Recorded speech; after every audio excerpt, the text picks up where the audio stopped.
Hello, everyone, and welcome to another episode of Tell Your Story. I'm your host, Todd Nesloni, and each episode I look to bring you a different guest who has encouraged, inspired, or challenged me in one way or another, and bring them on to share some of their story in hopes that it inspires you to tell some of yours. I'm thrilled today to have my special guest, Crista Drysdale, on with me. Crista, tell everybody who you are.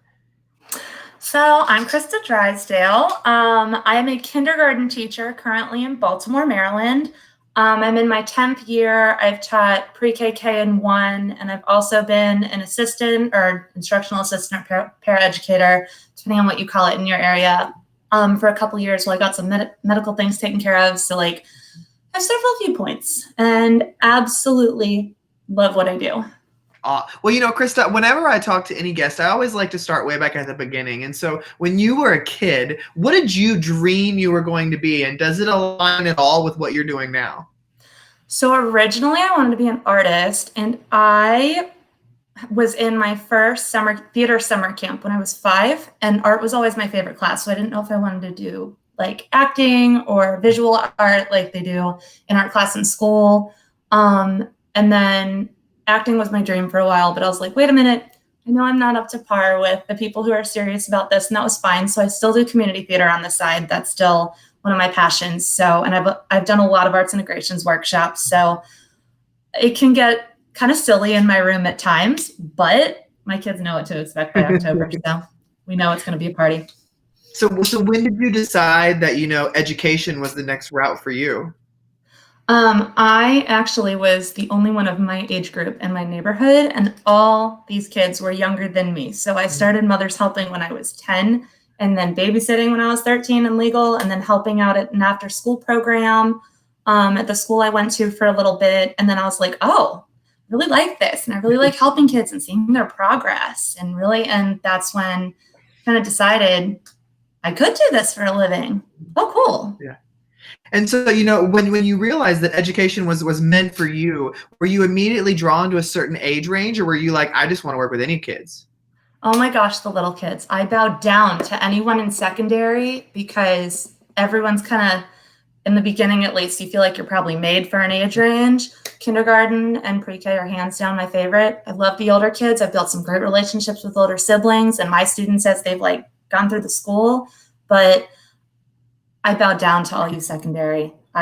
Give me the babies, give me the snot, give me the shoelaces, give me the everything. Yeah, I could totally relate and understand that. Well, Crista, something else that you also have a unique piece to your journey as well that we were going to dive into today. So talk to me a little bit about that. So I originally, once schools shut down, quarantine started, I had already known who you were, heard you speak at my school at the beginning of the school year, followed you on Facebook. And then when things closed down, I finally started my teacher Twitter and Instagram, dived into social media and was super excited, dove into that, and started watching your podcasts and saw other Tell Your Story episodes. And I saw one with Matt Paxton, who was on Hoarders for a bit. He told his story and talked a little bit about the people in the show. Yeah. And I, after I saw that, he was talking about how some of the psychology behind the hoarding when he was on the show and how much he learned about that and how some of that affected him.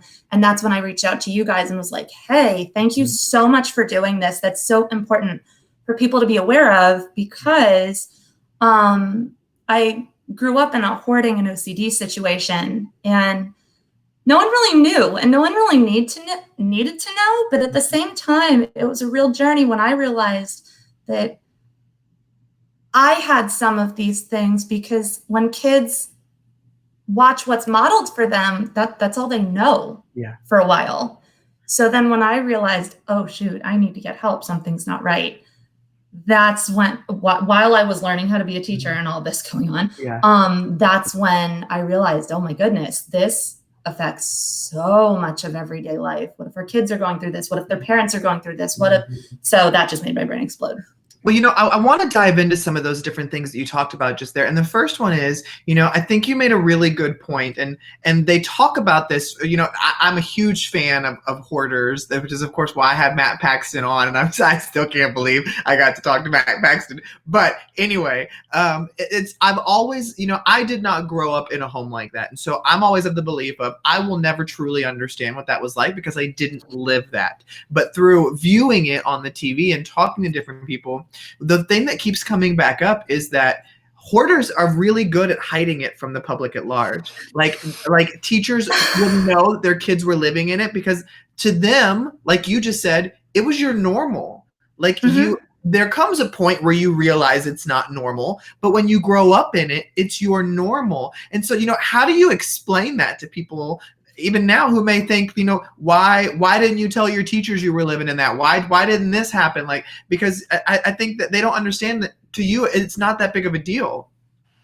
Originally, like in later elementary school, when I had like some neighborhood kids came over and played video games every now and then, we'd all go to each other's houses.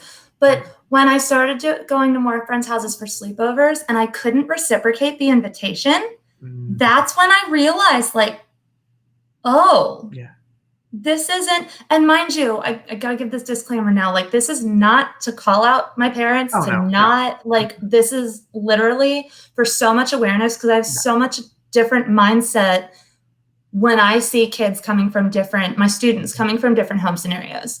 And if I can you're the same way, if you can change one person's mindset, then we've done our job. So, like, in late elementary school, like, when I realized I couldn't reciprocate the invitations easily, I was like, oh, and over summers, I was like, this is when I'm going to clean my room. This is the year I can do this. And then I never get started. Right. So that's when I first realized that something was off, but I didn't know it. And my teachers would have no clue. Like, my parent would sign tests or papers when needed, send them back on time, show up for conferences on time. Like, it's very personable, still has their own job that they work. And I didn't, as a kid, you don't know what you need to tell to help yourself either. And so then I think about, your own journey and living that. And I know that you reach a certain age, like you said, where you start to realize there's differences there. And then I think as you begin to get older and educate yourself more and really begin to see the different things that go into it. I mean, at some point you realize that you had some of those tendencies as well. And so what was that kind of like for you to realize, oh man, I have these elements that play a role that I need to deal with too? So firstly, I didn't realize this until high school or a little after high school, that there was some OCD probably related. And I still can't pin this definite, like what specifically the compulsions are definitely for my parent, but I know what mine are. And me backtrack a tiny bit. First off, my bachelor's and master's are in early childhood education, not psychology, but these are based on my learnings, what I'm going to say. And the easiest ways I've learned to explain things to people to really understand the difference between, oh my gosh, my OCD is getting to me right now because of type A organization that sees a mess and oh my goodness. And yes, that can cause anxiety. But at the same time, if it's a compulsion, there's a difference between just a habit and saying, oh, I brush my teeth every day. That's probably the easiest one. Or I pick my nails, or I tap my foot. Like, I tap my foot as a physical output of energy. It's not an anxious thing. It's literally just to move. And as a kindergarten teacher, I notice that in kids a lot, whether it's anxious or whether they're nervous to be called on, or whether it's just, just a physical output of energy.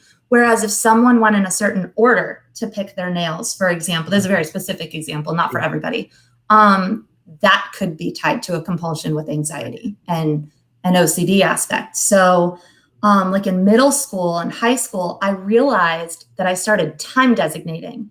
And I don't think I got this from my parent in the exact same way that they do it, but I definitely see, looking back, I definitely see some of these compulsions in this parent.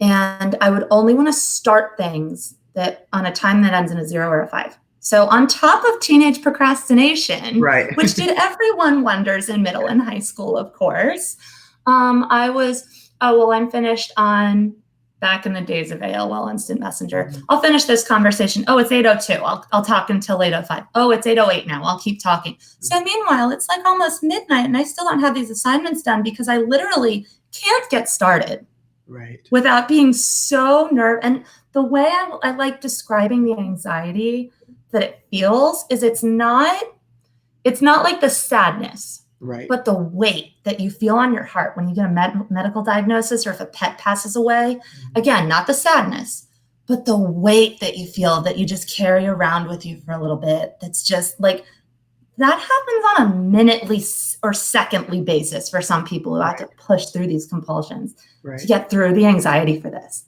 It's nuts. Yeah, I have a family member who has some OCD things that pop up every now and then, whether it's I have to flick the light switch 7 times or when I go upstairs, I have to count every single stair. And if I miss one, I have to go all the way back down and come back up again to count all of them as I do it. And she's always told me, it's just a thing where she said, I feel like I have to. Like, I feel like the weight is there that if I don't, something worse is I'm gonna feel worse somehow. So it's just once I get it done, I can breathe. Okay, I can just go on, do whatever I need to do. And I think it's one of those things that this is why I like talking about all kinds of things, because I think until people talk about it and hear from people who are really dealing with things, I don't think you have any kind of connection or understanding. It's just like this is a very loose interpretation, but it's just like if you think about the Black Lives Matter movement, so many people were disconnected from that until they watched George Floyd be murdered. And then that made a connection for a lot of people to understand why that was important to someone else and why it could be important to me. No, it's also just simply an awareness thing. Exactly. Also, a time when we have to listen to other situations and mindsets. Well, and something that I always see too is, this struggle is deeply personal as well. And so you've got to be able to reach a point where you are telling others, and just like you being brave enough to come on here, what was that like working for you to get to a point where you were comfortable saying this out loud? So you probably we all probably messaged after I watched the Matt Paxton episode at least a couple weeks ago. And every day I've been just talking through like possible question points for like 10 or 15 minutes just to even be able to remember to look at the camera while I'm talking and to even function about all this. Yeah. Only a handful of people know literally everything I went through. Like I can count on one hand. And again, this is for awareness because we have no clue what other people are going through. And what decisions have to be made, like on a secondly basis, with thinking about all this while this is all going on. And and this isn't something that I know like is just gone one day. It's things that you learn, different skill sets to work through it as it happens. And so now, with a career and a life and everything like that as an adult, how do you find yourself managing it now differently than what you may have done as a kid when you didn't really know what it was? I'm going to backtrack in my timeline to tie this in. And if that's okay. Yeah. In middle and high school, or in high school, when I went through a really dark time, super depressed. I'm lucky I'm still alive. There were some dark days. Theater literally saved my life. That's why I'm still here. But arts funding is another conversation. And I don't remember if it was my principal, my guidance counselor, whoever it was, brought in my parents, and they said, like, I literally almost failed out of high school because of this. Wow. And they brought my parent because of, I had no control over anything. It wasn't necessarily just my OCD per se, but in high school, you're still living at home and, and they were saying like, look, we don't have to figure out what she's doing, but we need to talk about her options, whether she's deciding to go to college or community college or taking some time off or just working part-time to get into a schedule and figure out what she wants to do, or go into vocational training or learn a trade. Mm-hmm. And my mom was like, do something that makes you happy. Yeah. But it's a matter of what are you going to do? And I don't know when the light bulb went off, but I decided to go to community college, early childhood education. And when I transferred to college, this is one moment that really, really clicked for me. Was the first time I lived by myself. Mm-hmm. And I realized I wasn't cleaning. Yeah. Because it was never modeled for me. So that was my first part of my first time being an adult, quote unquote. You know, I'm still a dependent and everything.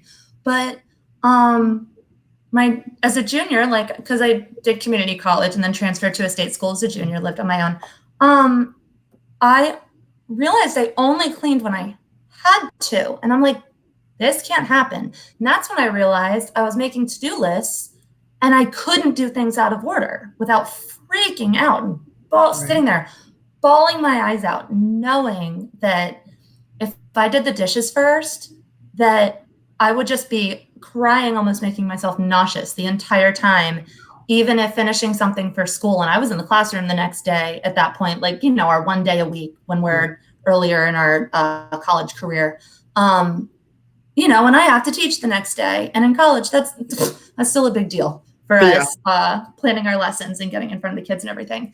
So eventually I made a to-do list of like schoolwork to-do list and in general to-do list. And I didn't let the dishes pile that high. Like I did them eventually. But if it wasn't an even time that ended in 5 or 0, or if I was finishing something on my other to-do list, I would wait until midnight to start some assignments because I physically mentally couldn't just get started without losing it.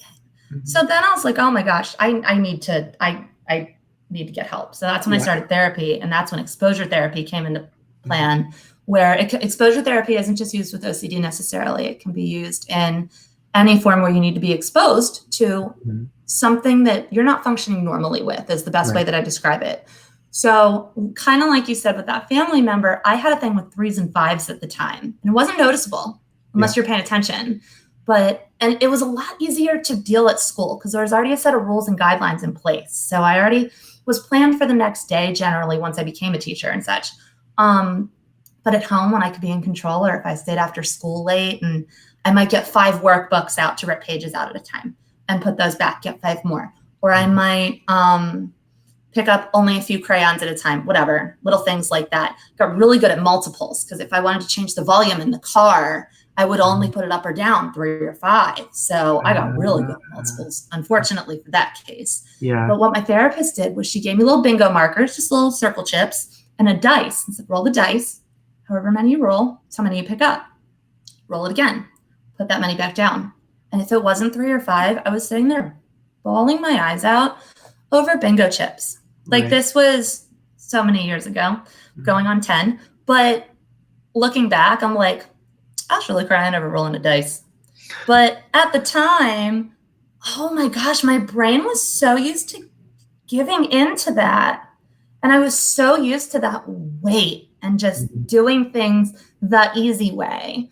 But then, like, going out of order on my to-do list, that's a thing you do at home. That's not necessarily a thing you can do in therapy. That's one thing that I really had to push myself. So skip some years, like to now, many years later, I'm really good at prioritizing. I've kicked butt over the years. I'm nowhere near perfect. But I read this article that we make, as humans, we make approximately 35,000 decisions a day. That could be, do I go to the water fountain before I go to the bathroom? That could be, for someone with OCD, do I start walking with my right foot or my left foot?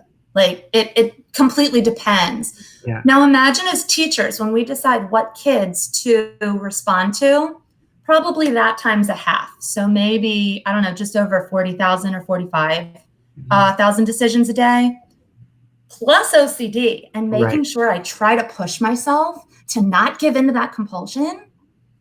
That I can't imagine how many decisions a day that actually takes. I know I'm not going to count, good Lord. But like that article, and I have no clue how accurate that is. But I mean, it was from a psychologist. It was from, but it sounds about right if it's a normal work day per se, not a quarantine day.